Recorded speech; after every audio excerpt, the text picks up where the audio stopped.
Very good morning to all. My name is Harvey, and I'm a Professorial Fellow at the Kuan Center for Innovative Cities at the Singapore University of Technology and Design. And welcome to our third and penultimate Learning Journey series. I will be your host and moderator today. The Learning Journey is an integral component of the Future Ready Society program, which is jointly led by the LKY-CIC at SUTD and the Institute of Policy Studies at Lee Kuan Yew Center for Public Policy, with the generous support from Singapore Tote Board. Our Learning Journey season runs from September to September and culminates in an October annual conference. This season, our overarching theme is citizen participation and collective intelligence. We are thus particularly pleased to organize today's learning journey on exploring Participedia, a resource for public participation and democratic innovations. As the title suggests, this directly is relevant to both citizen participation as well as collective intelligence. Now, Participedia.net is a global network and crowdsourcing platform for policymakers, civil society organizations, practitioners, and researchers interested in public participation and democratic innovations, providing a crowdsourced database of over 2,000 cases and 360 methods that policymakers and civil society organizations can use to allow citizens to participate in collective decision-making and collaborative governance. We are very delighted that we have the past managing director of Participedia, as well as its present managing director, as speakers for today's learning journey. Dr. Patrick Scully served as Participedia's managing director from 2011 through to July 2021, and is presently president of Clearview Consulting. He was previously executive vice president of the Paul J. Eicher Foundation and deputy director of its flagship program, Everyday Democracy. Patrick holds an interdisciplinary PhD in social science from Syracuse University's Maxwell School of Citizenship and Public Affairs. Dr. Paul Emilion, I should have asked how to pronounce this, but let me try. Dr. Paul Emilianovic is the present managing director of Participedia and a sessional lecturer in political science in the arts and science faculty. He is an active member of the Schiphol Institute for the Study of Contemporary Africa and the Global Development Section of International Studies Association, as well as board member for Demo.Reset, Deliberation in the Global South and Africa Polls. His research focuses on reconceptualizing development, the state, and democracy by engaging with traditionally excluded ideas and peoples. Let me correct what I said earlier. I think Paul is a faculty member at McMaster College. Is that right? Yes, I think so. So just to correct the information. So before I invite them to speak, I will briefly explain today's proceedings. After Peter and Paul's presentation, the participants will be directed to breakout rooms for small group discussion before returning to the main room for an open dialogue. Please note that proceedings in the main room will be recorded. So without further ado, may I invite Paul and Peter for the presentation. Thank you. Thank you, Harvey. I'm going to put my slides up. My name is Patrick Scully, as Harvey said, and it's an honor and a pleasure to be with all of you today. This is an exciting group. I have a little bit of a sense from an earlier talk with Justin about the distribution of different types of organizations you all represent, and so this is a very diverse group. We can see that. What I'm going to do is try to take you through a very quick overview of the origins of Participedia, how it came to be, why it came to be, what we tried to accomplish in the first phase of the project, and then we'll have a little transition to Paul's presentation, which will walk you through the exciting work that the project has been doing for the last few years.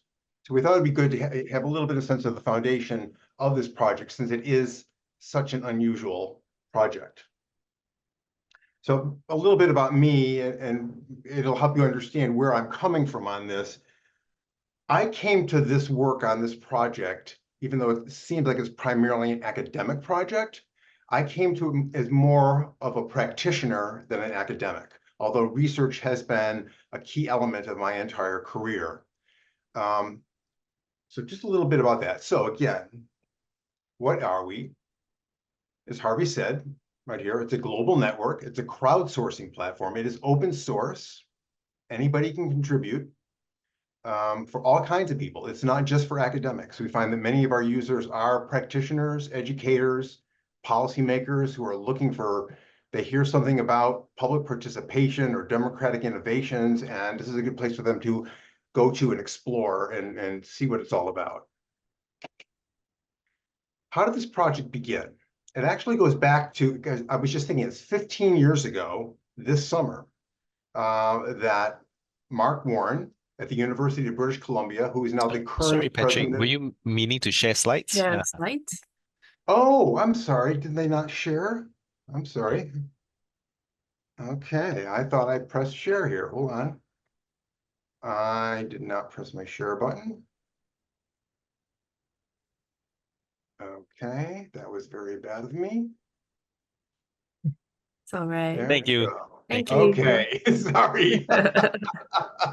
I'm a little rusty on this. Okay, so this is just what I was saying. Here's the title of the whole presentation. Here's a brief description of Participedia. And this is where I was just starting. So this project was the brainchild of these two professors. They actually came together in 2009 to start the project. And I'll say a little bit about why they did so in a minute. Mark Warren is at the University of British Columbia. As you'll see here, Arkan Fung is at Harvard at the Ash Center for Governance. They are both primarily political theorists, but they have a deep interest in practice.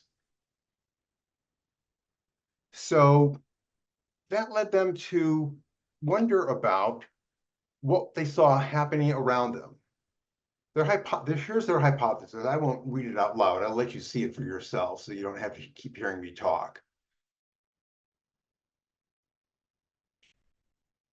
So they saw something happening, and they think that it is revolutionary, that it may be as revolutionary as the beginning of representative party-based democracy that came out of the universal voting franchise, beginning in the 19th century. Their observation as political scientists who were very interested in this field was that there are many thousands of new channels of citizen involvement in government, but a lot of it's invisible. For example, when I'm at a party and somebody says, "What do you do?" and I work on public participation and democratic innovations, it's not easy to describe it in plain language to a lot of people. It's probably my fault that I'm not that great at it. So what they believe, Warren and Fung, in terms of why this is happening, was that while we get, as I'll say here, there's electoral democracy produces broad mandates for government, but it doesn't generate the kind of fine-grained or legitimacy for fine-grained policy-specific areas. So examples, environmental regulation, urban planning. In this country, education reform is very controversial.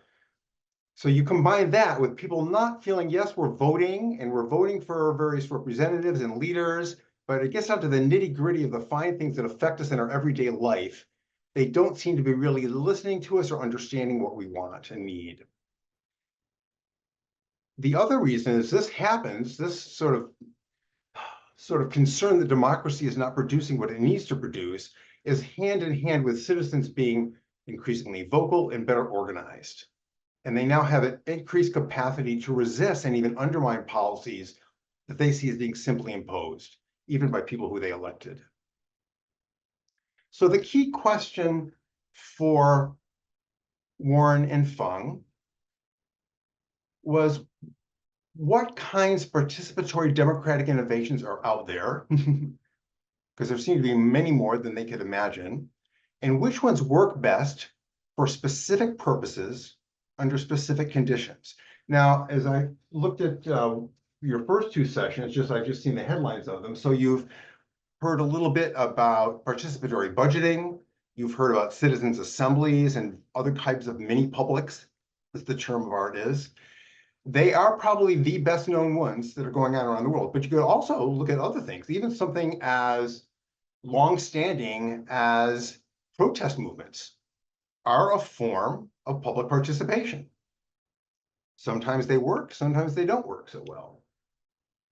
So Participedia's initial mission was to learn more about these things, these practices, by expanding and strengthening a global network of researchers and practitioners. And that's key. It's not only researchers and practitioners who share deep interest in cataloging and comparing the performance of these different political processes. What do they look like? In what situations do they work well? What kinds of issues do they work best for? What kinds of issues are they not really suited for? And then secondly, to support the mobilization of knowledge to improve the quality of democratic governance. I'd never heard this knowledge mobilization term before, but it's something that came out of one of our funders, and they talk about knowledge mobilization in all directions, both within the academy, for example, and to practitioners. Paul's going to say more in a few minutes about the exciting things that are happening in phase 2 of the project, but I'll just put this up here for a second. Basically, they're building on what we've done. They are enhancing it, they're enriching it, they're taking us in new directions, particularly with a strong focus, even stronger focus on teaching and training, both of students and of public professionals. But I'll let Paul say more about that. First, I thought I'd start with some definitions. So what do we mean by public participation? And what do we mean by democratic innovations? Those are the two buzzwords of the day. Democratic innovations is the one that you'll more often hear these days.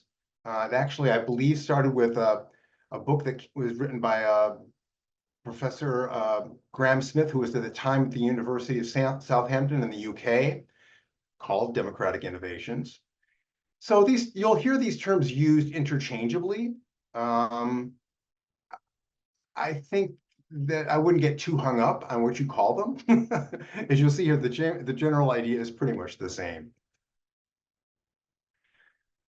So what happened in phase 1? Well, first I'll back up for a second. I haven't got a slide about this, but how this came to be.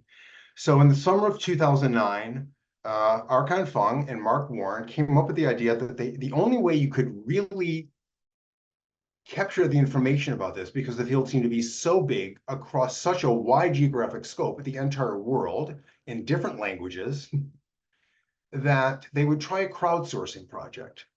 And so in summer of 2009, they worked with a graduate student at Stanford that they knew, and they built a rudimentary site using an old media wiki platform. They then used that as a original proof of concept to try to raise more funds. It took a couple of years. This one I came in to help them do that. Starting in 2010, we raised 2 successive grants from this organization called SHIRK.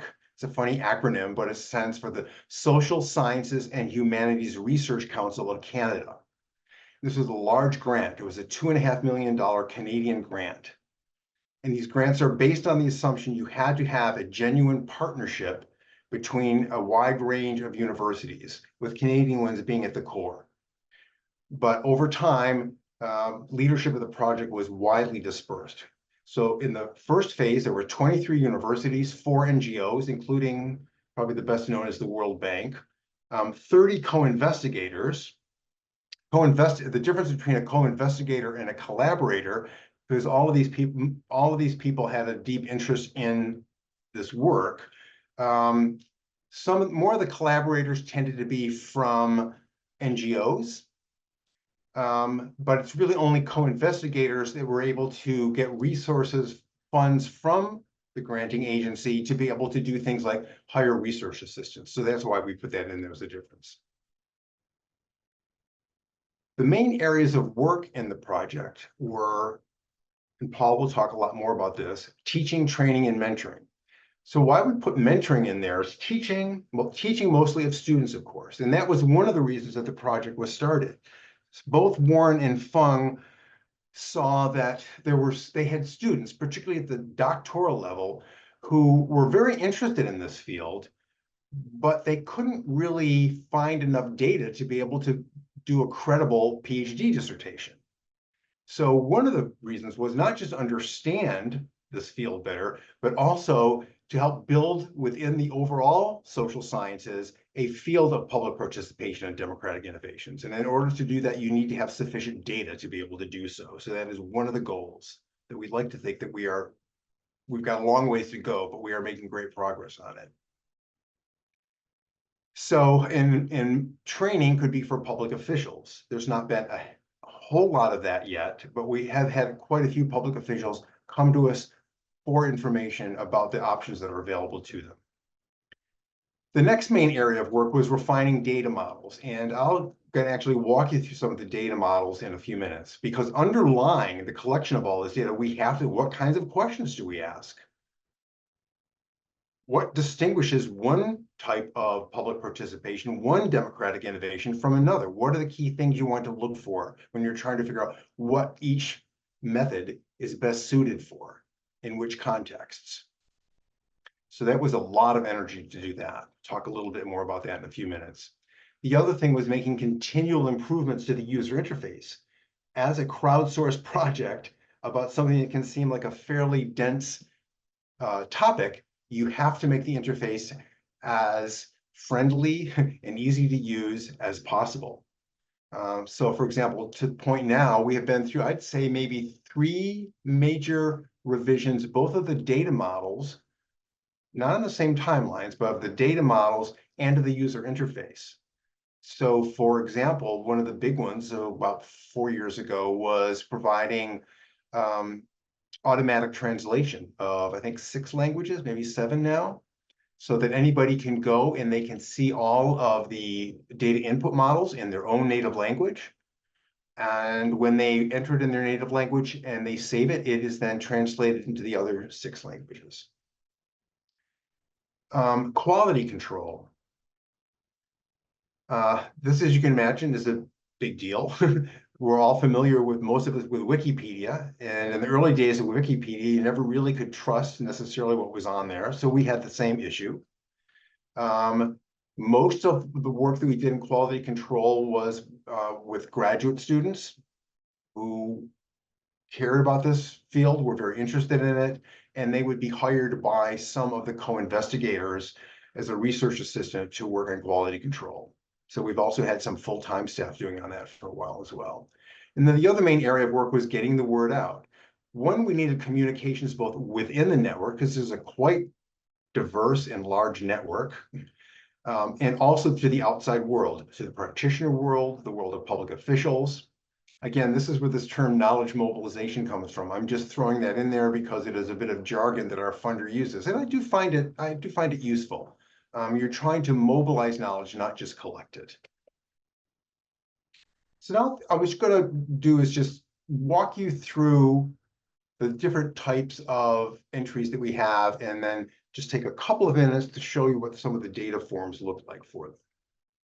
So as you may have already heard, the main type of entry that most people go to look at are cases. These are cases about specific uses of different methods of public participation. And they don't have to be current. They can be historical, they could be ongoing, that sort of thing.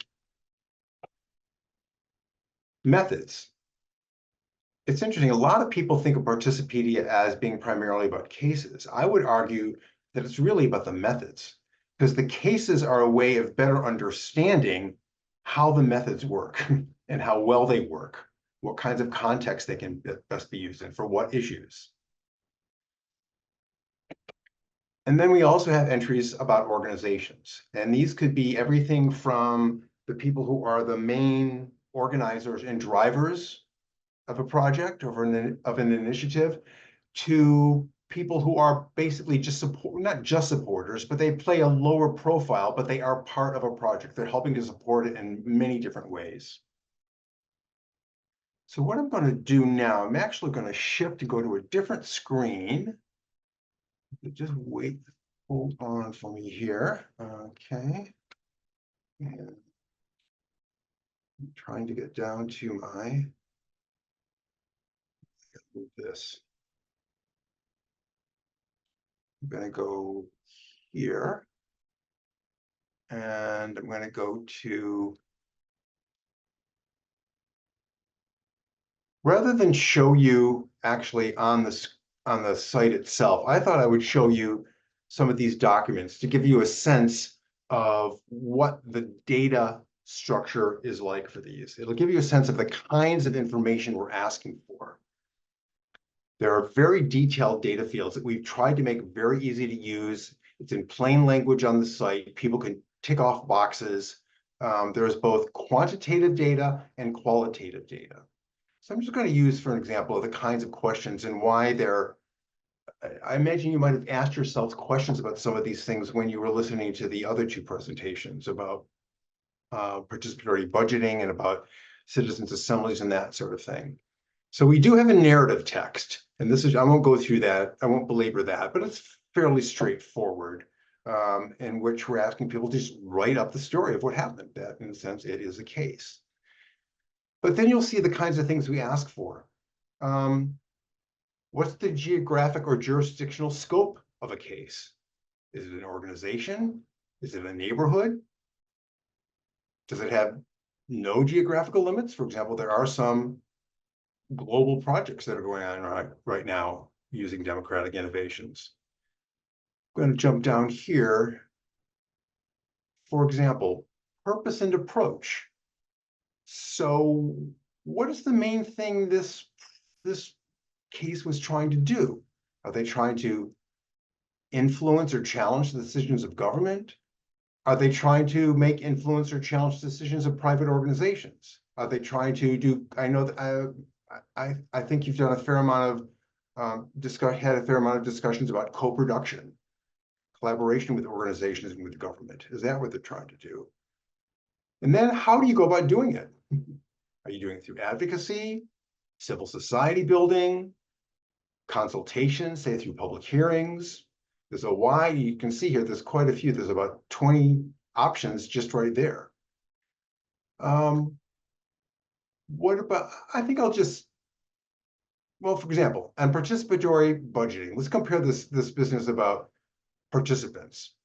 Was the process open to all or limited to some? My sense is that when you heard a description of participatory budgeting, you would have learned that it was open to all. Anybody in the community who wanted to be part of it could be part of it. If you compare that to a citizens' assembly, it's actually limited to only some groups or individuals that are usually selected using sortition or random sampling in order to find people who met a certain descriptions, geographic descriptions, so the group would be diverse. So that's an important thing to know. And you can actually, if you're going in, all of these same things, you can actually use our search function to click on any of these things and say, I only am looking for cases that have this and this and this and this characteristic. And you can get very fine-grained with your information. So now I'm going to shift to methods. Again, you'll see a lot of overlap in the data structure for the methods. Again, what type of method is it? What are three types that best describe it? Is it collaborative? Is it focused on community development? Does it feature primarily its deliberative capacities? And you can have multiple choices here. So you can rank them 1 to 3. You'll see a lot of overlap in here with what we had under the cases, which makes sense. There again, there's a narrative text. In terms of participants, was it open to all or limited to some? How did you do recruitment if it was limited to only a few? Was it a random sample? Were they appointed? There are public bodies that are consultative that are appointed. What kind of facilitation was involved? What kind of interactions between the participants are typically used in using this method? How are decisions made typically using this method? Do you have a survey? Do you have the sort of general agreement or consensus? Do you have voting? Furthermore, if you had voting, what kind of voting? Because there's different kinds of voting. Again, you can see how fine-grained it is. And then last but not least is the organization data. So this just gives us a sense of the universe of the kinds of organizations that are involved in this work. And again, there's a lot of overlap with some of the other questions. But here, for example, is it a for-profit? Is it government, higher education, etc.?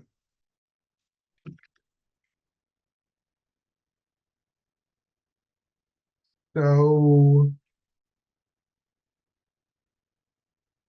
I think what I'd like to talk about a little bit now, I'm going to go back now to my slides. Please excuse my jumping around here. I'm going to have to escape this. Move my screen here and go back to here. And down here.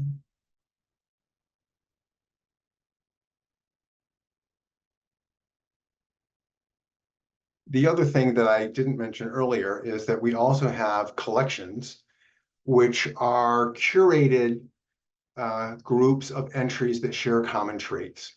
For example, you'll see here in this little image right here, at the height of COVID, we were approached by Jane Mansbridge, a political theorist, political scientist, and several others to begin documenting what kinds of work was being done with a very quick startup to help the public understand and weigh in on policy decisions that were being made about COVID.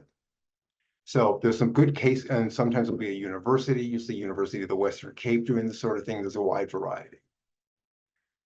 So now I'm going to talk a little bit about the transition to Participedia Phase 2 and let Paul talk about the exciting stuff that's happening now. It really, the transition began, I would say, at a meeting. We had 3 large meetings where we would bring together as many of the partners as possible who could come together. We had one in 2016, we had one in 2019, and we had one in 2021. It's just telling me that I'm almost done. In 2019, we had it at the Institute for Development Studies in the UK. And this was important because this organization, this center, does a lot of work in the Global South. They significantly increased our outreach to folks, for example, in organizations in Africa. Although we had some in the project from the beginning, it significantly increased that outreach, and also to South Asia, for example. The next thing was we were able to, and this was hard to do, but we were able to secure a follow-up grant like the first one we had. They're called partnership grants. And we handed off leadership of the project from Mark Warren at the University of British Columbia to Bonnie Abawa, a historian at McMaster University. And it was another $2.5 million, another 5-year grant, and they have taken it in areas that build on strengths that we had and fill in some of the weaknesses that we had. And so under the leadership of Professor Abawa and under Paul, who you'll hear about in a second, I think the project is going in some great new directions. So I'm going to stop there, and I am now going to shift again and show you a video that was prepared for a 2021 Partners Conference that we had, which completed this sort of handoff from Phase 1 to Phase 2. And so you'll see some of the people who are active in the project. And now I've just got to find it here. Okay. Here we go.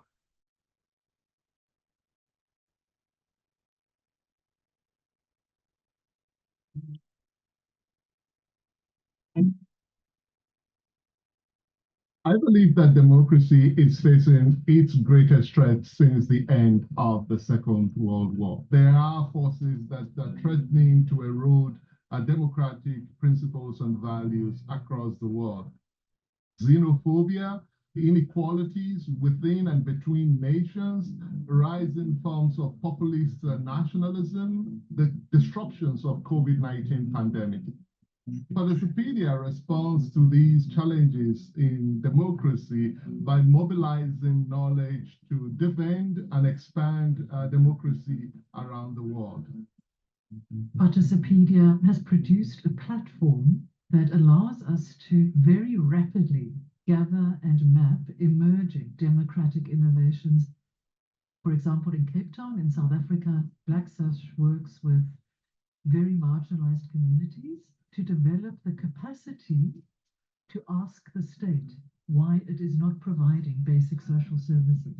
The sort of north-south binary, I think, is being shifted in Participedia towards a more global perspective and towards a framework of mutual learning. We're especially interested in Participedia and understanding what kinds of innovations work for what types of issues, when, where, under what conditions, trying to figure out how to translate democratic innovations that work in one context to new contexts.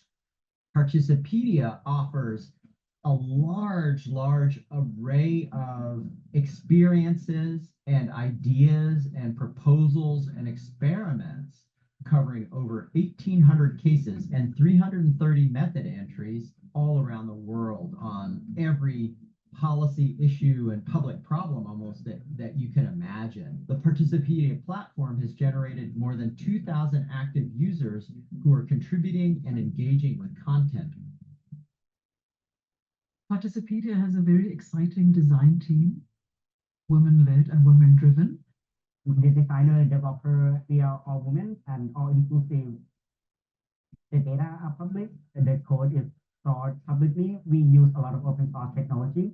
It's not just our team that get a chance to making Participedia better. Anyone could. Participedia is useful for practitioners in terms of accessibility. Participedia really allows for just anybody to look up how to do something in their community. We've got a really exciting opportunity here to build a very long-lasting community of democracy practitioners and activists and researchers who can sustain democracy in the long term. The vision is to make Participedia the global classroom for democratic innovation that all sectors of our local and international community can use.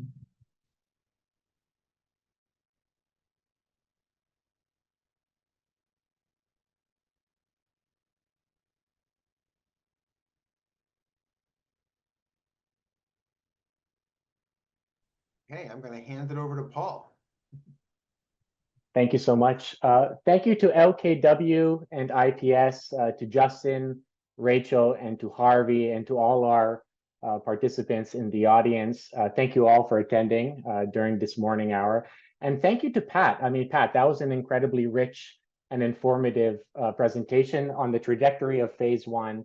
And I will say that the weight of the moment doesn't escape me. This is the first time that Pat and I have ever given a joint presentation like this. And it is indeed, you've heard from his bio, an honor. You know, I consider Pat very much kind of a mentor. I've learned a lot from Pat over these years, and we continue to use him as a source of guidance. So even though he's officially retired from the managing director role, he is a kind of forever in the kind of elderly or not, or kind of consultant position, right? This kind of permanent role. So thank you so much, Pat, and everyone else. Let me just share my screen. So I'm not going to be able to talk about everything. There's a lot of work that we are involved in. There's some things that I'm going to not talk about, such as the data model 2.0, which hasn't been uploaded yet. We've been kind of going through some iterations, but it'll be directly related to what I discussed today, which will be largely around the direction Participedia 2.0 has been taking, specifically in terms of our partnership building, our research, and our teaching, training, and mentoring. And then I'll also kind of outline and hopefully jumpstart some path towards participation within the Participedia community for you all attending. I really do hope that you can see yourselves within our community and a role to play. So I really do urge that kind of level of engagement. I will also say that video, despite the lag, if you go to our YouTube channel, there is a high quality version up there, lag-free, I promise. It does always give me such a sense of urgency. I get really excited for the task at hand, but also the challenges facing us. And that's really where phase 2 begins. I think when you're going to a funder and you're asking for multiple millions, you need to have a compelling reason why. And for Participedia, that reason is very compelling, right? There's this increase, a mounting of theoretical and empirical critiques of participatory, representative, and deliberative democracy as such, despite this now 30-year plus wave towards the deliberative turn. And so the challenges and threats to democracy are real. I don't have to belabor them. Pat mentioned a few. And governance, quite simply, has not evolved, right? There's policy gridlock. There's an erosion of public trust, dwindling opportunities for genuine participation or direct representation. And there's even questions, about the Eurocentric or Western bias inherent in the liberal democratic project. Who is it really for? And so there's some articles out there, there's some books out there in different think tanks and so on, who actually argue in many ways the field is at an impasse. Some are even proffering alternatives to democracy. Well, Participedia certainly doesn't want to throw out the baby with the bathwater. And instead, what we want to do is renew and re-enchant democracy and democratic innovation for a more global audience.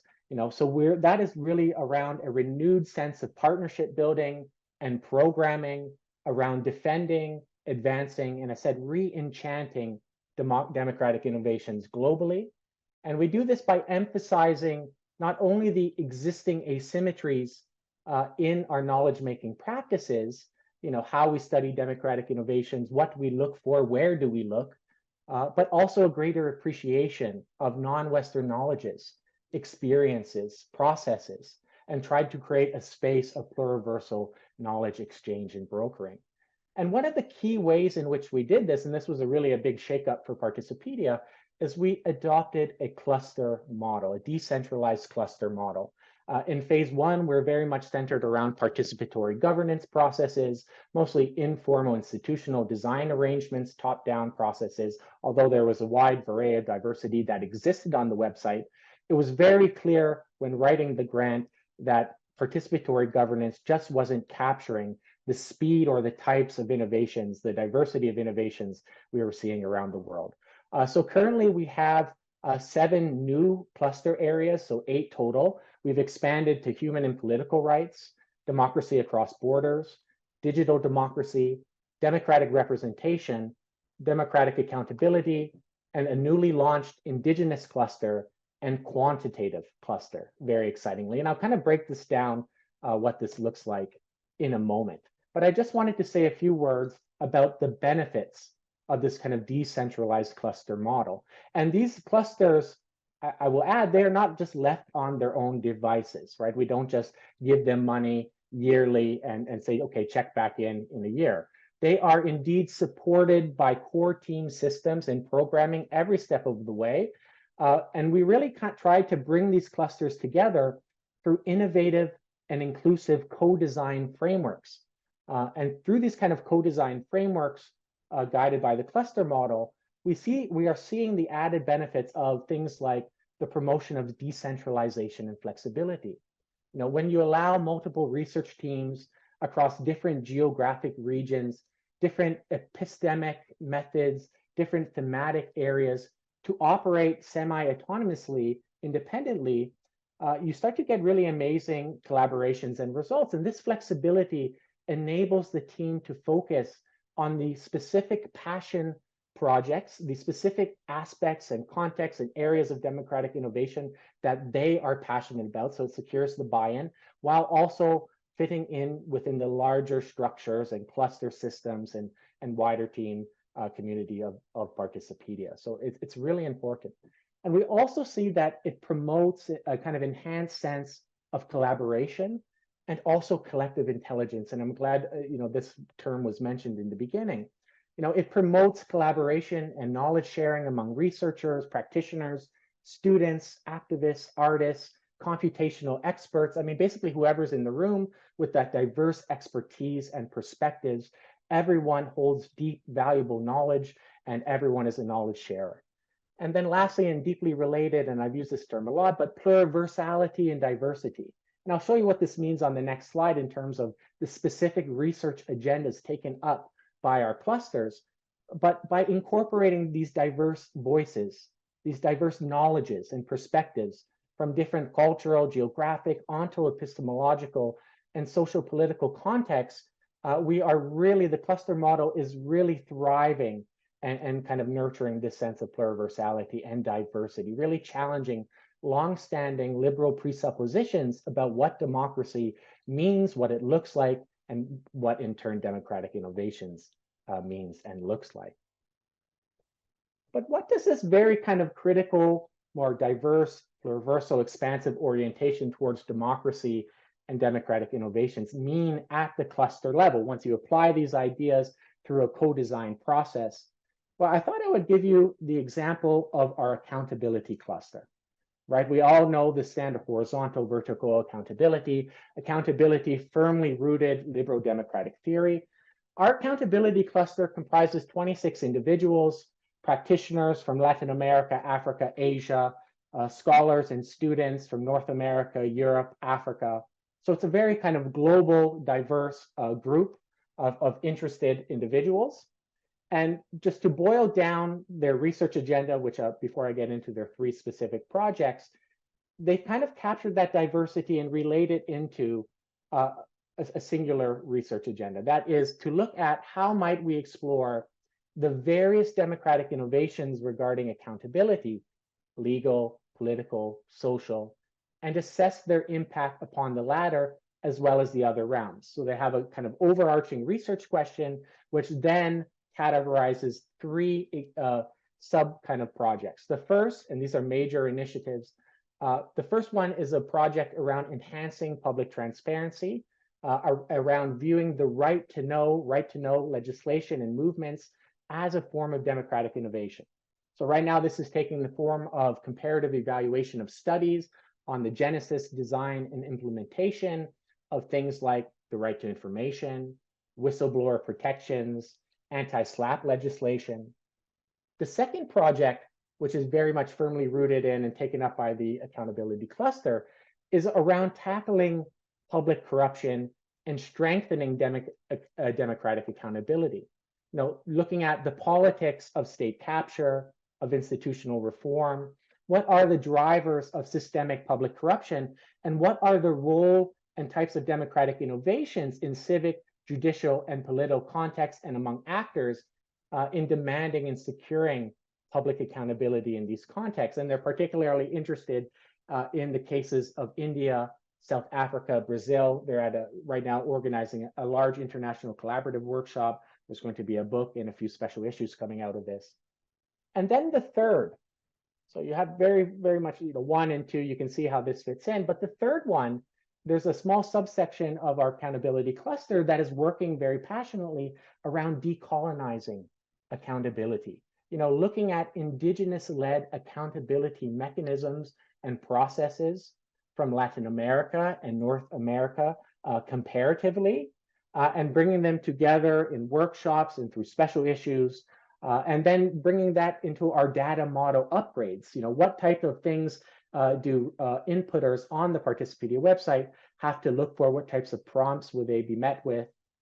So this is very valuable work, and you can kind of see that diversity within our cluster. And again, I can't understate how big of these projects are.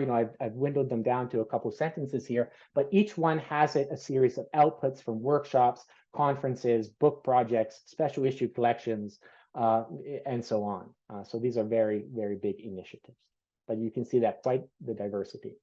I won't belabor the point too much, but as you can see here, and this comes from a 2023 midterm report to our funding agency, you can see that the clusters are not left to their own devices. We have systems in place to mobilize knowledge around the work that they are doing, to share the stories of their research, of the type of narratives and examples and cases that they are working on and discovering. And so we have things like a student-run podcast team, we have yearly conferences, and we also led a 2-year design workshop, right? So you can see here, we had a discover workshop, then we went through a define, develop, deliver. And we're now in that process of really seeing the fruits of that delivery, the different types of high-level outputs. I'm going to talk about many of them in terms of teaching, training, and mentoring, and also some in terms of research. But we're starting to really see those profitable outputs coming from this kind of decentralized cluster model with a supported kind of co-design and overarching core team systems process. So I'm not going to belabor it, but you kind of see the types of things we've been up to. But before I get into specifically, some of the innovations, teaching, training, mentoring, and also some of the experiments in DI and some of the research, I wanted to talk a little bit about the elephant in the room. We all have a very clear sense of democracy, of democratic innovation, but once we really start to unpack the terms, what do they mean? It starts to get a little messy. And scholarship on DI specifically has remained focused on kind of institutional designs, that favor citizen engagement in policy and political decision making. However, what our community has discovered is that peoples and communities actively innovate in how they address problems, drawing on their distinct worldviews and experiences to creatively and collaboratively respond to the challenges they face and to advance democratic goods as they define and see them in response to their own challenges in their own local contexts and communities. And so what this really, the ways that we want to address some of what I've talked about previously in terms of the challenges of Eurocentric bias, the challenges of buy-in, some of those long-standing challenges to the scholarship on DI, the existing realities that people face around the world. One of the ways in which our community, through their work that we are doing, is re-enchanting democracy and making it more palatable around the world is through things like decolonization. This is a concept that comes up again and again in our meetings at the cluster level, in our team context, in the work that we are doing. A deep reevaluating of Western-centric liberal democratic frameworks, and instead advocating in all of our work, right down to the co-design, for a more inclusive, direct representation and participation of Indigenous, minority group, and non-Eurocentric and global governance kind of participatory practices. And I'm not sure Pat mentioned it, but our design and technology team is actually entirely women LGBTQ plus led. So that's really innovative in this space as well. And the other one I've already mentioned, but around the expanded partnerships, it's happening everywhere in our community. These new and renewed collaborations with organizations, communities of practice, and scholars from the global South. We're not leaving Europe or North America outside of it, but we are actively seeking partnerships and collaborations in the global South, in the majority world, with civil society groups, universities, practitioners, but even movements, labor, student, and otherwise.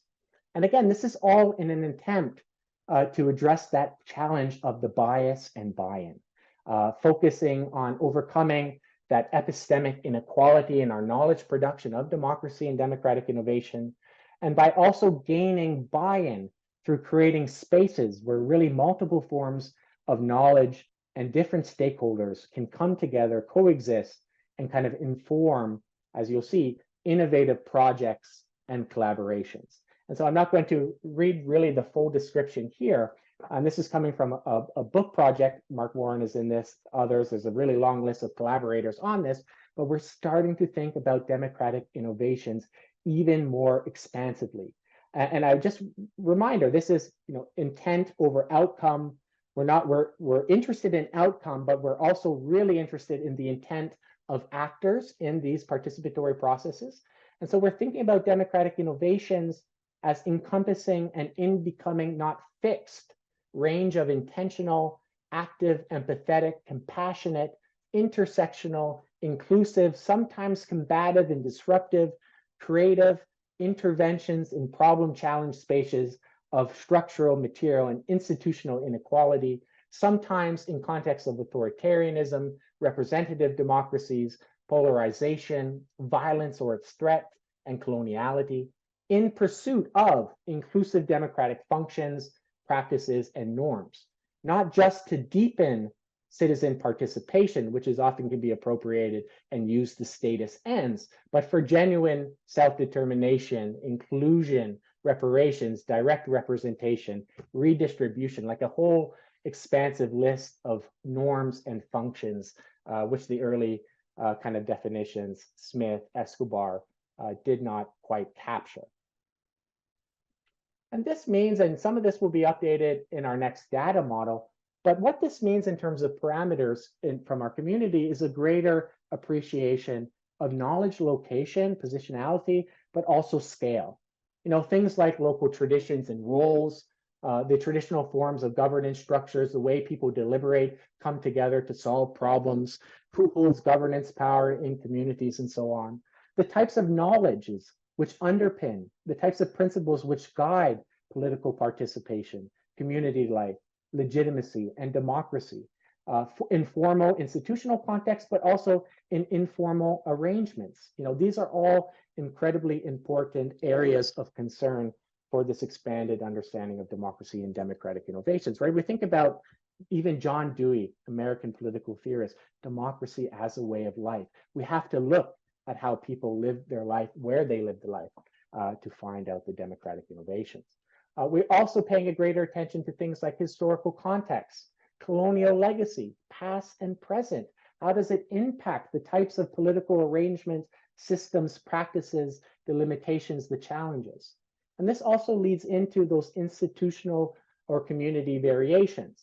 Also at the social and economic factors, right? You can't decouple democratic innovations where we find them, where we study them, from the wider social and economic contexts and practices. And nor can we even confine it, as we'll see, we have indeed a whole cluster centered around it, democracy across borders. You cannot even confine it to national contexts in many cases. And that also leads us to a greater appreciation of scale, of community civil society, not just formal civil society organizations, but the scale of participation across community, you know, social movements, labor movements, student movements, community and informal spaces, on trotros, in informal settlements, in village councils, the types of grassroots activisms that we are just beginning to see and to take stock of, but which have been longstanding and going on for, you know, quite some time. And this leads us, when we take into consideration these perspectives, these parameters, which are being updated into our data model, as well as a whole host of others, we start to see a greater appreciation for the innovative practices and functions around the world at a variety of levels in a variety of contexts, right? Such as village assemblies in India, to deliberative forums in Cape Town, informal settlements, to artistic practices as part of Reclaim the City, and a whole host of many others, a few of which I will mention. In terms of, as Pat mentioned, teaching, training, and mentoring, always incredibly important to Participedia. And Participedia Phase 2, as Bonnie, our director, said in the opening video, really sees itself as the global classroom for democratic innovation. And knowledge synthesis and dissemination, you know, bridging between practitioners and university communities, is really becoming our bread and butter. And we have a whole host of programming around this, from, you know, regularly scheduled teaching cafes in which we bring together, you know, diverse researches in projects or different pedagogical innovations, and then we share that with the wider student, practitioner, and scholarly community. We have a student-run podcast that I mentioned, which brings on different innovative change makers, researchers, practitioners from around the world to hear from them in the podcast. We also have a video series. We have massive online free courses. We have those special collections. We have special issues and book projects, you know, more traditional knowledge mobilization outlets. But really, most excitingly, there's a lot of enthusiasm in our Participedia school offerings. And Pat, you know, mentioned it very briefly. We've had a long-standing tradition in Participedia of the summer school. We recently rebranded this to the Participedia School, just because when you go global, you realize that the summer of June, July for us is not for everyone. So we rebranded to Participedia School. Our most recent was held transnationally in South Africa at the University of Western Cape, and also Memorial University in St. John's in Canada in the East Coast. And that was around transnational democratic innovations. It had over 100 practitioners and students registered for that program. We facilitated by over 50 team leaders, knowledge brokers who came and who built out programming and pedagogy for the school. And so it was incredibly successful. And so I will also share with you now, and we invite you all to register once it becomes publicly available. But there will be 2 offerings next year in 2025 in June and July. There will be a school on digital democratic innovations hosted in Beijing, and there will be one on social movement and indigenous creativity hosted in Rio de Janeiro in June and July 2025 consecutively. Perhaps in 2026, we can have one at IPS or LKY in Singapore. Let's talk about it. But these schools are incredibly important because A, they offer accredited skills training. They support an exchange of learnings between practitioners, students, and scholars from around the world. I mean, this is truly global. That leads to skill and field development, long-standing collaborations and partnerships, which ends in kind of that accredited certification. So it matters, the work matters, but also, and this is incredibly unique, it speaks to Participedia's capacity as a bridge program, as the school on democratic innovations. We really pride ourselves in the interdisciplinary, intersectional, and international exchange. You're not going to get it elsewhere. We provide that opportunity for practitioners, students, and scholars to engage with their experiences and peoples and ideas from around the world in collaborative, co-designed problem-solving frameworks that lead to new research questions, policy approaches, often leads to working prototypes that can be built out and applied. And as I said before, long-standing partnerships. The partnerships forged in these spaces, not only do they become involved in our community, become Participedians, but they continue to work and do this great collaboration afterwards. And I also mentioned we often try to get really a consortium of the leading scholars, practitioners, theorists, the cutting edge, those doing this cutting edge work to inform the learning of the school, the pedagogy of the school. And we often kind of package it all in co-design problem-solving frameworks. So this is incredibly innovative expansion of our summer school offering, newly branded Participedia School. Please look out into the promotional material coming out late fall, early winter around our June and July 2025 offerings. And then interestingly, I talked a little bit about cluster level research, the model of decentralization, the diversity there, gave an example. I spoke a little bit about teaching, training, and mentoring, some of the innovations there.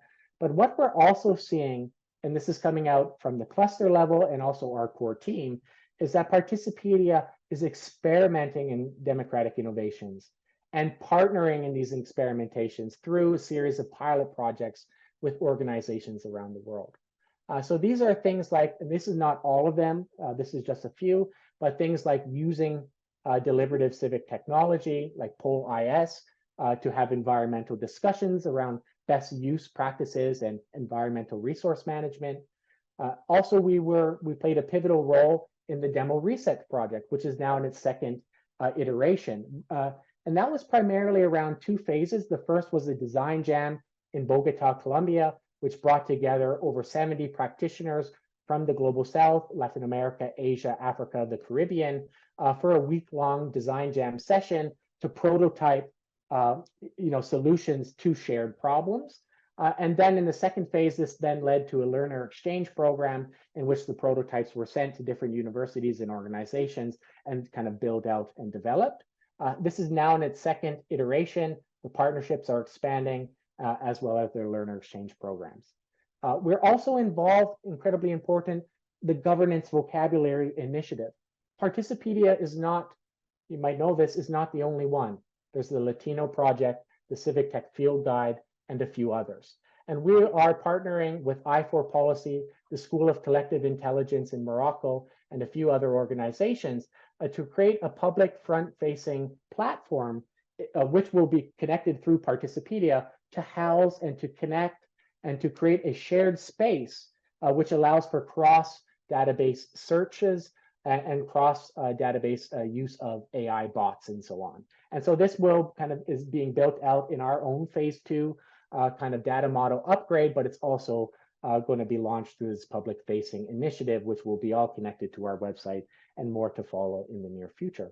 But we also have wonderful kind of experimenting going on in dispute resolution deliberative processes in communities aggrieved by development around the world. We have clusters engaged in that. We have some clusters and different research teams engaged in arts-based methods, giving giving tools to community partners in informal settlements to document the way they hold the state accountable and hold community leaders accountable for things like sanitation provisions. And by technologies, I'm meaning, a camera to use this kind of artistic medium to document those type of innovations, experience, and so on, and then bring that to power and to use it to gain concessions and so on. We also have a new grant for activism or for artivism and to host a hackathon in which we seek to bring together artists, computational practitioners, regular scholars on democracy, on democratic innovations. Oftentimes you don't get these three groups in the room together, as well as practitioners, through a kind of a hackathon to prototype some tech-based and art-based solutions. In addition to consultations and kind of other experimentations. There's a lot going on there, and I don't want to kind of say it all. And I also appeared that I'm running out of time. So this leads us then into Participedia's future. And Participedia's future is really working towards long-term, sustainable, unrestricted funding. And we really want to achieve this by continuing to strengthen and expand through partnership building and the types of research projects and knowledge mobilization projects that we're doing our existing substantive areas, those cluster domains that I mentioned. And each one has their own research questions, their own research projects and different outputs. So we want to build from our cluster level expertise to develop and expand our memberships, to build out new fundable cluster-led projects supported by our core team systems, our programming, our co-design frameworks. We want to intensify this work. We also want to continue working with practitioners to strengthen and expand frontline democracy, right? We want to continue to position Participedia as it has been from the very beginning as the learning network of researchers and practitioners that develops and promotes evidence-based research to inform practice and teaching of democratic innovations, right? And this builds off our recent successes to facilitate mutual learning between researchers, students, and practitioners, namely in our Participedia school, but also our other programmings, and providing leadership in research and teaching while simultaneously developing our capacity to work in partnership with practitioners and communities around the world to address specific needs within our substantive areas. This work needs to be done. We need to greater appeal and integrate the experience of practitioners and communities. And then lastly, we have to continue the mission, continue to amplify communications and spread the work of Participedia to support democracy, right? To make more people aware of Participedia, our resources, our outputs, that we're not just a database, that we're a community with very innovative programming.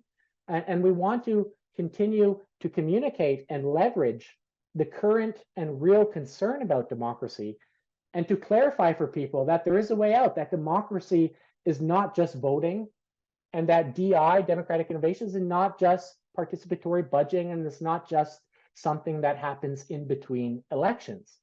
It's a way of life. People creatively respond to the challenges that they face all the time. And we have to find a better vocabulary and the tools, and Participedia is trying to, with our latest data model update and what we've been doing from the very beginning, is trying to capture these innovations on the ground in all their speed and all their diversity, right? Because they're happening every day. And also, there's a huge global array of participatory and democratic methods that really can give people a more meaningful, powerful role in governance. And we want people to be aware of them. So really what we are interested in for the foreseeable future, in addition to the specific domains, is continuing to think democracy more globally, more expansively, to think it differently. And we want to continue to address those asymmetries in how we collect, analyze, and mobilize knowledge about democratic innovations in the global south, but around the world, genuinely.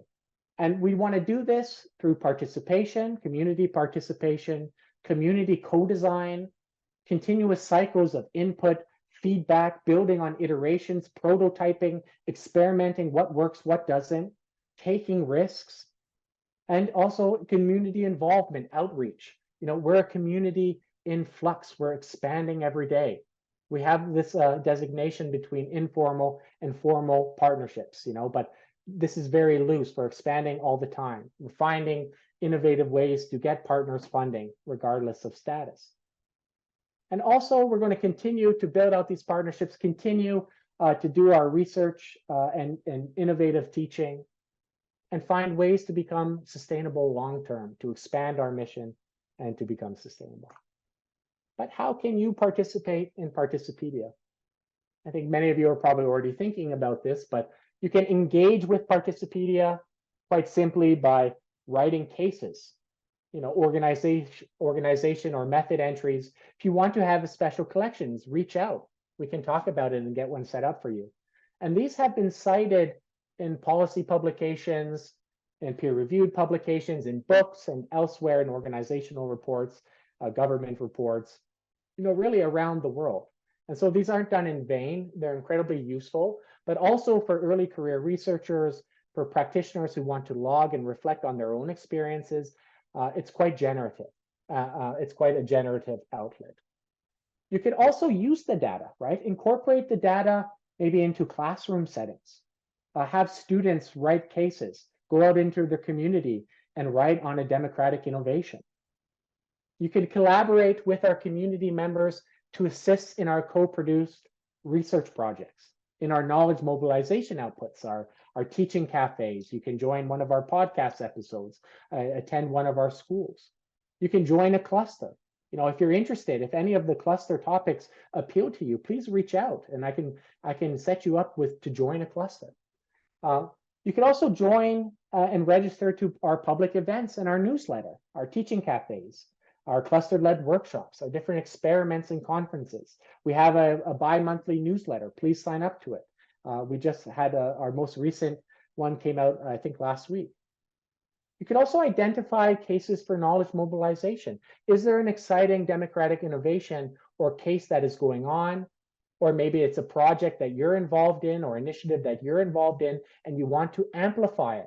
You want to spread awareness to a global audience and have our kind of community weigh in on it. We can be that outlet, you know, reach out. And then lastly, I just really urge you to participate in the broader network, to find an entry point based on your own passions and interests. And because really the possibilities are open. The possibilities for collaboration are open. And it's only once you really get involved where we can see where that leads to. So I think I talked a lot. I'm not going to talk anymore. Thank you so much. But before we get into our breakouts, I would like just to say a few words about the format of our discussion, and then I can hand it back to our moderator, Harvey. So what we'll be asking is really to practice some of what we do at Participedia in terms of bringing diverse groups together. You all have your own experiences, valuable knowledges and insights and perspectives, and we want to hear from you. We want to learn from you, hear your thoughts in small breakout groups, but then in sharebacks. And so we'll ask in small breakouts that you discuss at least one of the three following questions, and then that you designate one group member to do a shareback discussion highlight. I think there is a facilitation team leader in each of the breakouts, so you might not have to make that decision, but this is what we are asking. And Harvey, I'll pass it back off to you. Thank you so much. Thank you, Paul. And thank you, Patrick. So we will proceed to the breakout rooms now. it's, one thing I think that would take away from that is that my guess is in most political systems, government is going to be averse to trying something that's new and untested that they don't have a lot of control over.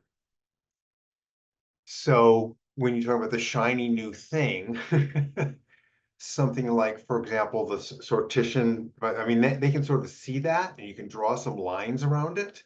In other words, that we're bringing a select group of randomly selected people together, and they will deliberate about they'll learn, they'll deliberate, and they'll provide some feedback perhaps to the government. You can kind of control that a little bit more. So I would think that's an example. I don't want to just shine a light on that, but it's an easy one to identify.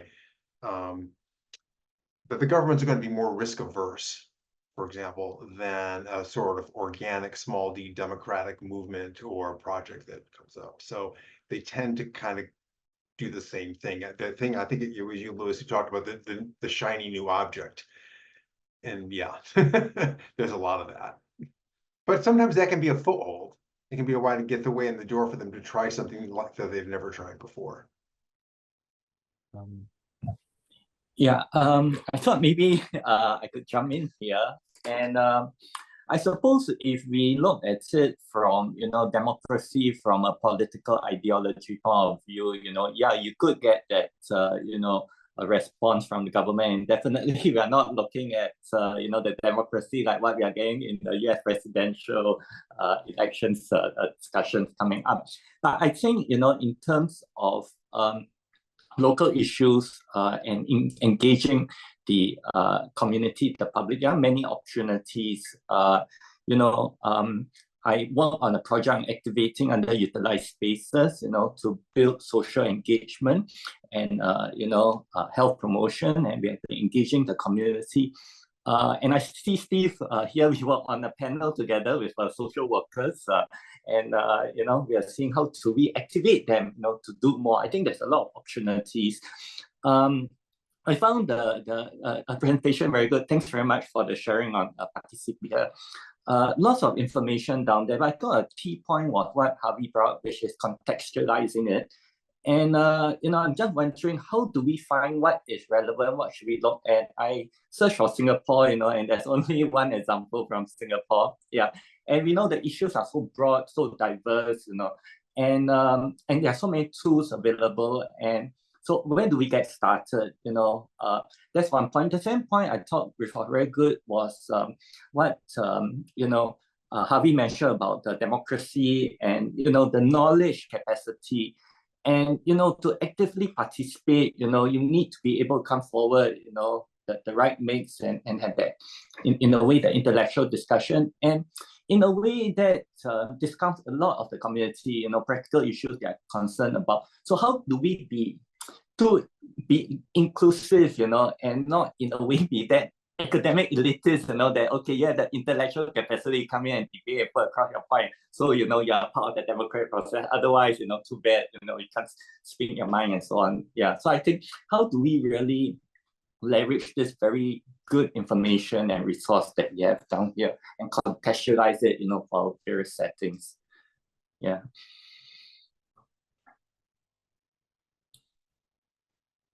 Maybe to jump on Eugene's comment and question is that if I look to the Participedia, there's lots of cases and approaches, and it's almost overwhelming. And so how do we start, in the sense that if I were interested to create a new citizen engagement project, is it going to the database and searching for, a feature like voting, or because I want everyone to vote or make decisions? Is that how I find cases that I can use? Or is browsing better? Or I just wondered how we would navigate the database based on our circumstances.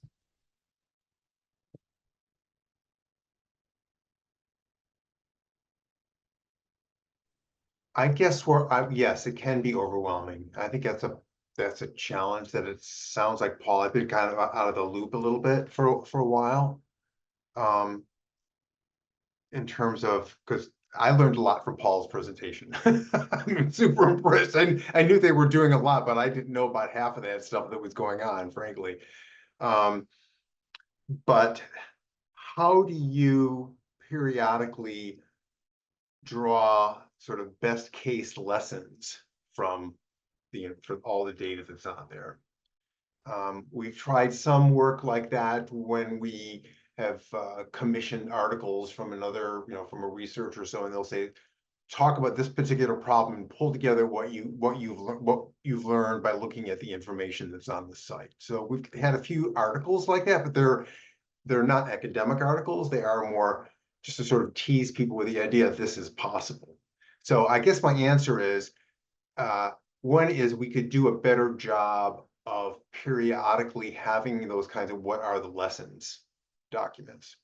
Secondly, what I would say is, that said, where I guess I would start, if I'm understanding your question correctly, Justin, is I would use some of those fields that you can select on.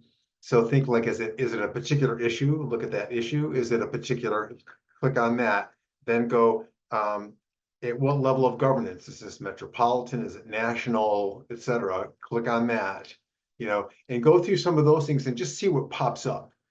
And it would really filter it down so that in many instances, you will only end up with a dozen or so articles or 20 articles. And that becomes more, that's one of the things I think is, if we'd had more time and you could really walk people through it, and it's a little bit of a challenge to do that in a live stream when you're walking people through the site and saying you could do this and this and this and this. But there is a bit on the site. If you go to, I think on the research section on the site, where there's a little tutorial on how to do searches and how to use the faceted search function. So that's what I would recommend. Thanks for that. And just to expand on that, we do have an exciting development which is in the workflow of Pan, our league programmer, but it won't be implemented for at least another year and a half.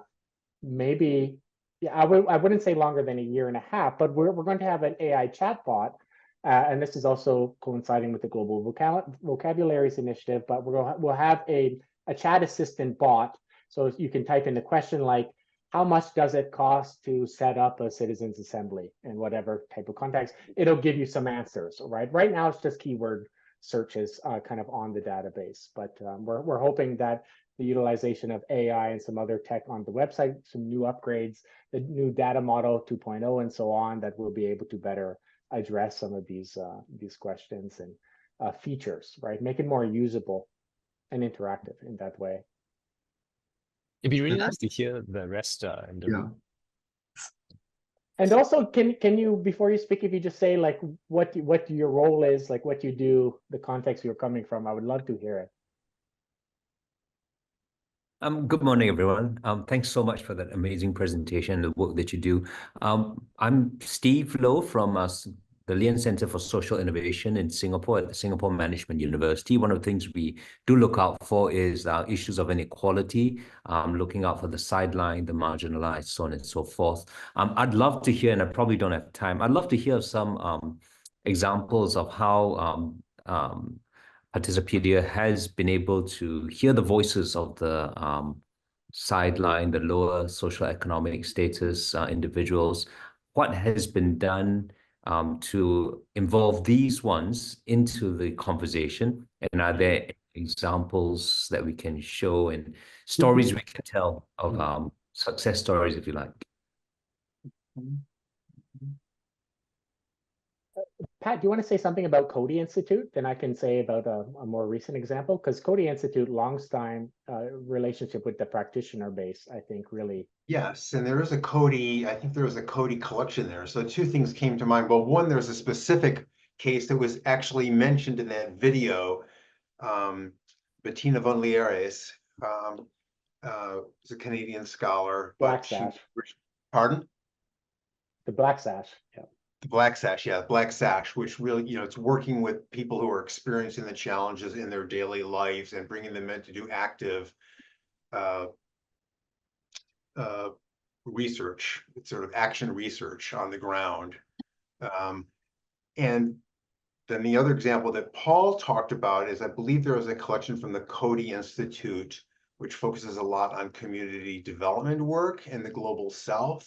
And they actually have done some papers about, there's a couple of articles, I think, that we have in our Medium. We have a Medium section on, we have a section on the Medium site. So there's some articles in there that do some of this sort of bringing together of a sample of examples around a particular issue or situation.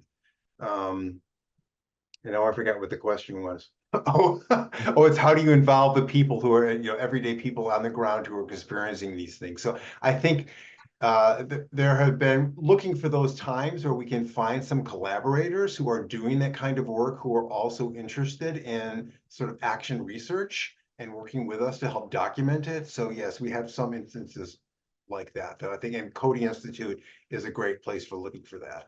And IDS action that I mentioned before, the Institute for Development Study, the University of Sussex, we have a collection with them that was specifically around local economic issues and economic empowerment. There's a lot of working with local activists, everyday people on the ground.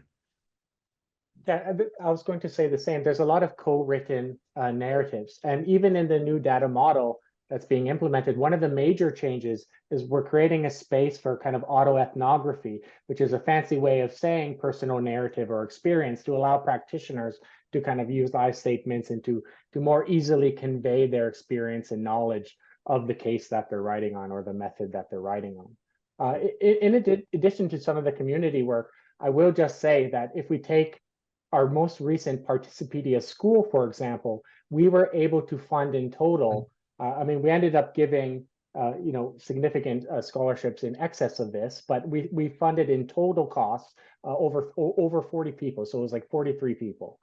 That's airfare, hotel costs, food. And these were primarily individuals, practitioners, some students from across the global South, the global majority world, community change makers, leaders working in organizations who don't have the resources or can tap into the funding to attend kind of international events like this, to be in spaces with a leading consortium of global experts, practitioners, and knowledge brokers from around the world. So we really pride ourselves on providing a space to create a space to have these kind of innovative, transformative exchanges. And we're going to publish a report in the next month. There's going to be a nice video that's coming out of our work from the school to capture some of these narratives and transformations and so on. But it's about the co-writing, working with community and practitioners to co-write content for the website, but then also through our programming to build genuine spaces and to support people fiscally, financially, materially, because sometimes that's what most matters, to attend and to be involved in our community, right? To create space and to address the structural, material, and epistemic inequalities, right? And how we think about, talk about, and exchange knowledge about democracy and democratic innovation. So it's really important for us, and it's going to be on the agenda moving forward. And it's just going to continually to deepen that work and to be a better space for practitioners and community leaders. And our Indigenous cluster is another major development. Indigenous peoples now finding a space in Participedia, seeing Participedia as worthy enough for their stories, for their knowledge, and so on. And if you know a little bit about Indigenous politics in North America and Latin America, it's quite the honor, but it's also a big responsibility. So a lot of work ahead. Great. Okay. I think in the interest of time, maybe we join the main group again for a broader dialogue and Q&A. Everyone is back in the main room, so I think you can begin. Okay. So they are all here already. Yep. All right. So what I'll do is maybe I'll just ask the representative of the breakout rooms to give a quick minute or two summary of what you've discussed, including questions that you may have. And for the rest of us, if at any one point you feel that you want to comment on whatever that's being said, please feel free to do so. So maybe I ask Suhaila first. Suhaila, what transpired in your group? Right. Okay. So for the first question, about the citing of like participatory democracy in their professional setting. So many have said that they're already in this space, or they actually experiences a lot of this in the workplace itself, and they already have a voice to decide certain things, while others don't really have the opportunities to voice, and this is a concern. What was shared also that there is this hope in terms of the hopes and dreams. There is this shared desire to learn from the on-the-ground practices and insights. But there is also this observation that everyone is working in silos. So maybe this person has this idea, but this person has this idea, but there is this gap in like sharing of information. So one organization might not know what the other one is doing. So hoping in the future there might be a consolidation of ideas. And in the Singaporean context, there is also this concern of voicing out or the subtle fear due to legislation like the Protection from Online Falsehood and Manipulation Act, as well as Defamation Act, which can actually stifle open dialogue. So in these kind of structures, how can we then change people's mindset towards like critical thinking and using one's voice for good? And that's a question that mostly in the breakout group that we had. Yeah. Thank you so much. So I think before I invite the second one, this contextualization is something that I think Participedia has done a lot. And I think in my own group, we've shared as well that, you know, it's democracy as an idea is ideal and it's evolving, and sometimes it doesn't necessarily evolve in the right direction, or at least in the minds of either the people or the governance. So there needs to be a real honest discussion with the right knowledge, I suppose, you know, open knowledge to get there, to have us arrive at the same spot, so to speak. Maybe let's see, Aishwarya, sorry. Hi. Yes. Sorry, what was the question? Oh no. Can you sum up what transpired in your group? Okay, I was in the same group as Suhaila, so Oh, you were in the same group. Sorry. I think you mean I'm so Aisha. sorry. Aisha then. Sorry, Aisha. Yeah, so I was in room 3, and we had Jasmine and Chen Hong. So Jasmine's a researcher and Chen Hong's an urban planner. So it was really interesting to hear their insights. The first question, I think they both agreed that there was some sort of democracy in their professional lives, and they see it up and coming, especially Chen Hong. She was sharing that she does strategic planning for a city in the Middle East, and they actually have initiatives where they talk to people who live in the area from different socioeconomic statuses, and sort of getting a consensus, a common goal before they start the strategic planning for that city. So that was quite interesting. And then we sort of like veered off into talking about how much participation is okay. So as Singaporeans, I think we have this consensus that how do you balance, right, participation vis-a-vis making sure that everyone gets heard. So there's this concern that you may ask citizens for their opinions, but how much of it can you actually deliver? And we don't want to get to a point where we ask so much and we don't deliver, and the citizens become jaded, and then you know, have this paradox. What else? In Singapore as well, like because of the nature, we use like our HDB blocks or our apartment blocks as a proxy for socioeconomic status. One of the participants is a researcher, so she actually finds that a lot of people from higher SES, they're even more difficult to reach than those who are perhaps like from lower SES. And another interesting point, the last point I will land on, is our context as an aging population. So that was highlighted a lot, emphasized a lot. How do we reach our elderly who may not be able to, even if they wanted to participate in certain democratic innovations. How do we explain that to them, and how do we bring them to places that we want to have discussions with people of different ethnicities, ages, and so on? Yeah. Right. So it's broadly a question of having a, pardon the word, democratic reach to enough people that is representative of the issue that you're dealing with for this instance. So I think that's part problem of context, but it may be overcome by the right processes, perhaps. So maybe later on we can have a discussion on that. For the last group, Danawa. Hello, yeah, so I was in group 4 and I'll just provide a brief summary of what we discussed. Yeah, so there was a lot of discussion about specifically within the context of Singapore. So I think a lot of us find that we do have a strong government that has done relatively well on behalf of the citizens. And as such, like we as citizens have benefited from it. But then that means that there isn't a nationwide culture of participatory governance. And there's actually a lot of heavy reliance on the government to initiate and actually solve the problems for us. And I think some of the experiences that tend to bleed this kind of culture into like people's workplaces, I think one of the participants did share that there's actually a fear of groupthink hindering democratic participation. And so there's this fear of having a different voice from senior management, who are usually in the realm of who are usually the ones making the decisions in the workplace.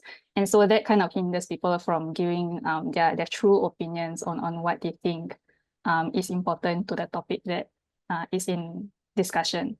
But then, you know, as a conversation moved along, you know, everyone realized that there is some improvement over the years.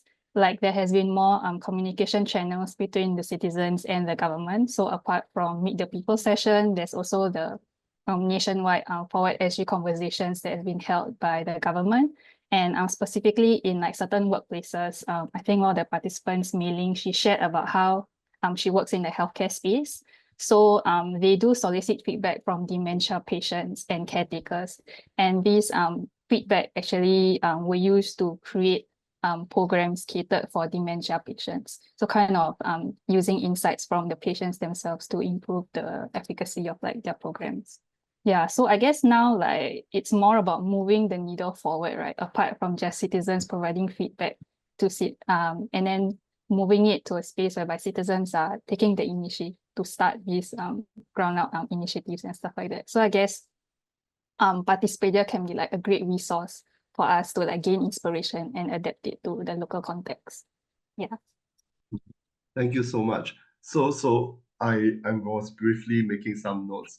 I can only capture one broad idea that runs through every breakout group, which is that although there is some affirmation of the ideals of democracy and democratic governance, but there are real concerns as to whether the highest potential of democracy and such governance can be achieved.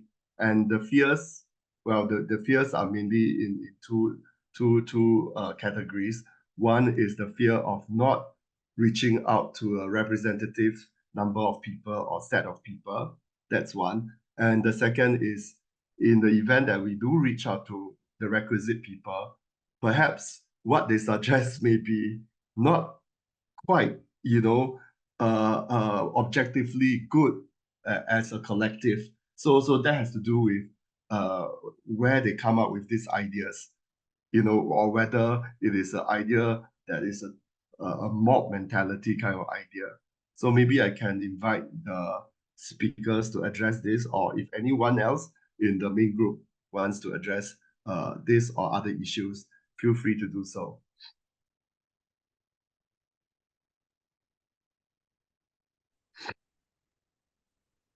For either Paul or I see Thomas has something to say. Yeah, thanks.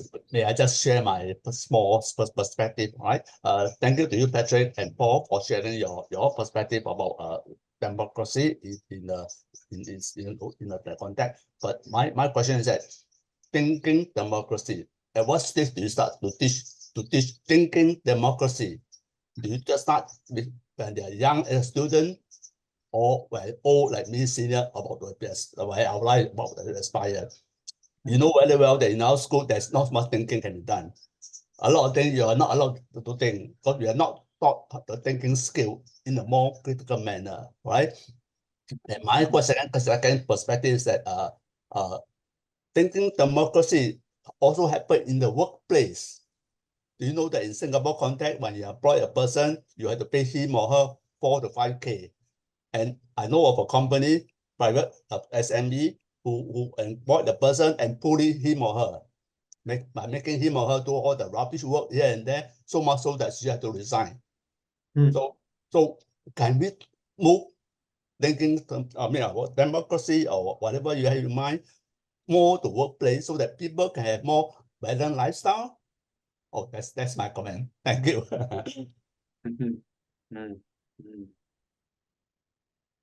It's a tough one. I can lend some. I remember talking to Trevor Schultz, who he invented the term platform cooperatives, and I think he mentioned something like we make a big deal out of political democracy, but that's 1 vote in 4 years. But workplace democracy, right? Worker-led firms, cooperatives are way more meaningful to achieve because that's 80% of your energy and investment. So you can democratize the workplace. That's way more meaningful than political democracy. But I noticed also that in Participedia, there is a lot of stuff like that now. There's community wealth building, there's co-ops, community currencies. So that's really interesting as an expansion of what counts as democratization. Maybe just to reflect, or maybe to add a question is, I think in our own government's mind of the evolution of collaborative governance, we've gone from more, we are the clever guys in the room, we'll communicate to you what the policies are, towards more consultation, and then towards more co-creation. And I wonder, is there a next phase of it? Is Paul and Patrick, you're very careful about, it's a Western model, right? The liberals would love it that we are moving towards more and more democracy. But is it a linear thing that more is better than less? Is co-creation always better than, let's say, consultation? And it seems we need to think a bit better about it, because if you had asked me, if I put it on a spectrum, maybe beyond co-creation is all this permissionless participation, right? Whereas a lot of citizen participation requests, requires the government or nonprofits or large stakeholders inviting people to come and be part of the decision-making process. And perhaps then the aspiration beyond that is permissionless participation.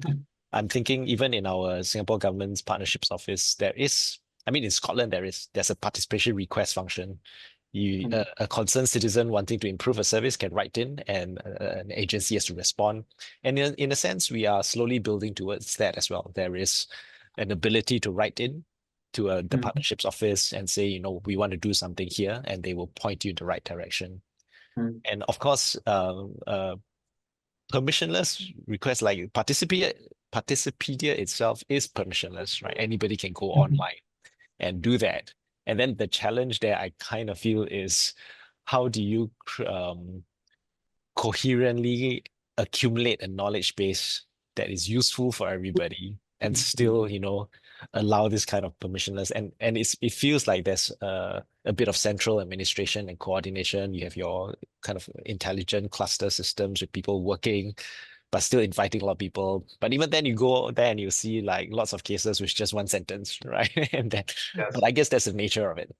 And I wonder if you had any thoughts on, do you take a position that there is better, that democracy is evolving and the more people can make decisions, the better it is?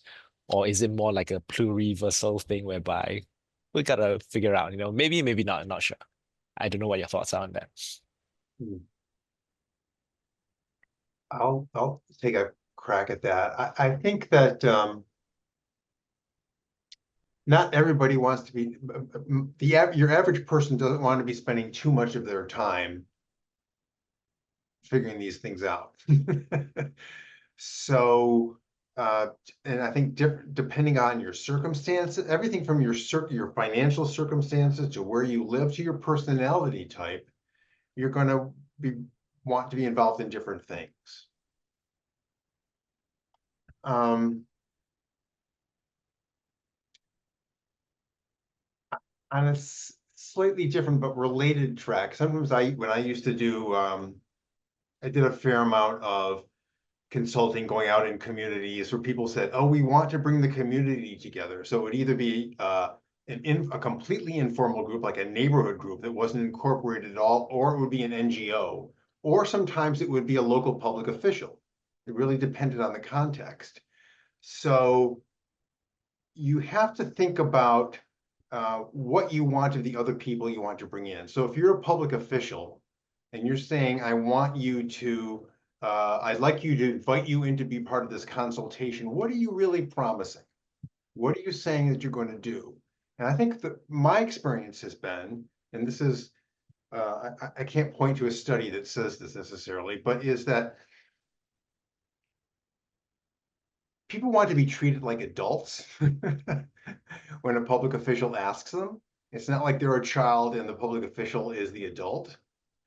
And so say what you really want. If you want us just to tell us what we think, what are you promising to do? So for example, in my experience, a lot of people who've been through a process, even if the public officials then disagree with the decision that the people have made, the promise that the public official makes, if I disagree, I'm not going to necessarily do what you recommend, but I will give you full, honest, and detailed responses to why I don't agree with you, so that it seems a little bit like you're getting a deeper, more nuanced explanation of the policy choices that the public official is making than you might get in a campaign, for example.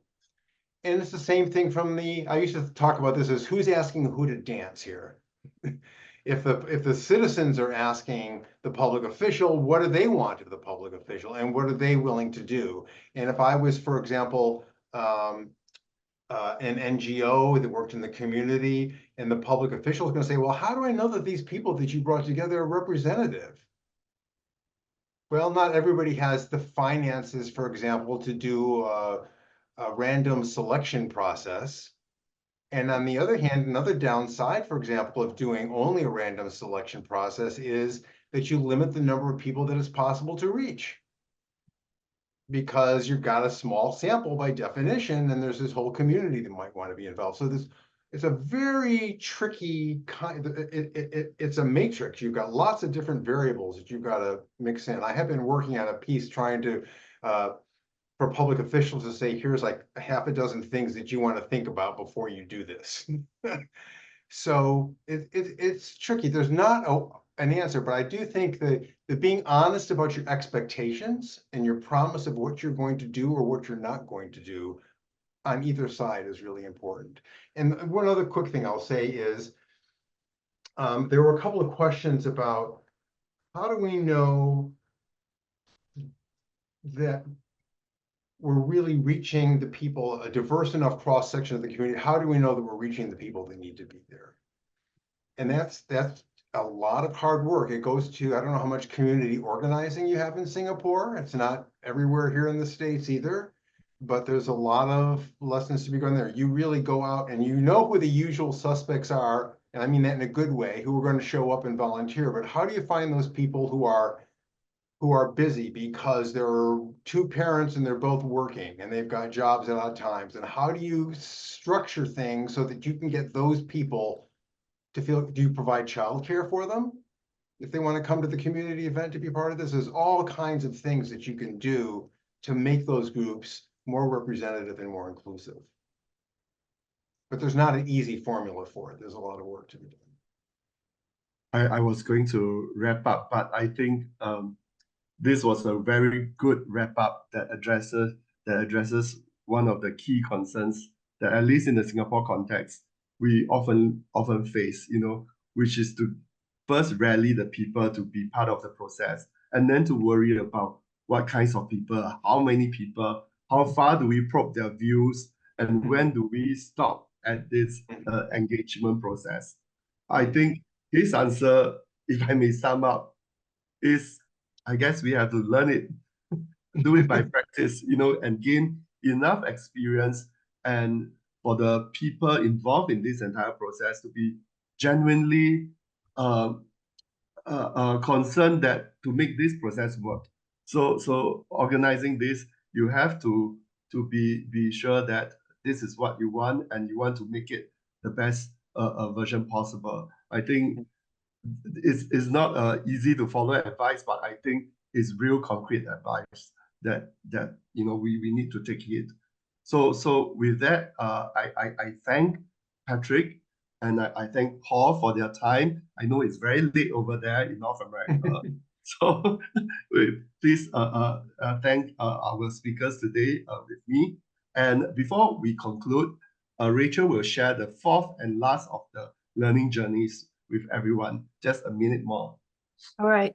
Thank you to all participants in today's learning journey. Our final learning journey 4 will be covering the topic of designing systems that harness collective intelligence, scheduled for the 10th of September from 9 a.m. to 11 a.m. via Zoom in Singapore time. So please block out your calendars for this discussion with Robert Laubacher, who will be presenting the work of the Collective Intelligence Design Lab at MIT, including their Supermind Design Primer, exploring how collective intelligence can be leveraged to address social challenges. The invites will be sent out soon, so do look out for it, and we hope to see you at future events hosted by the Future Ready Society team. Thank you very much.